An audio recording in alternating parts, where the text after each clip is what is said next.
அடுத்து நபிகள் நாயகம் ஸல்லல்லாஹு அலைஹி வஸல்லம் அவர்கள் கூறினார்கள், இந்த உலகத்தில் பரவலாக எல்லா இடங்களிலும் அடிக்கடி பூகம்ப சம்பவங்கள் நிகழ ஆரம்பிக்கும்.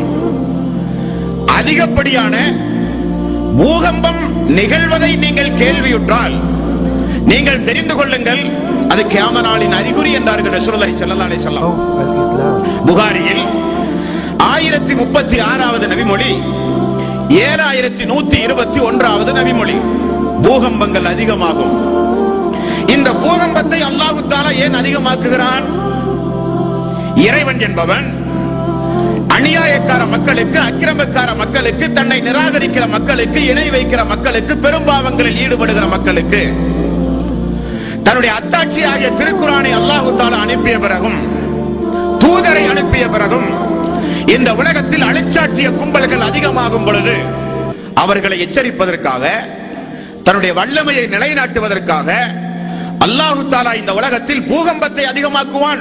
ரசூலுல்லாஹி ஸல்லல்லாஹு அலைஹி வஸல்லம் அவர்கள் கூறினார்கள்.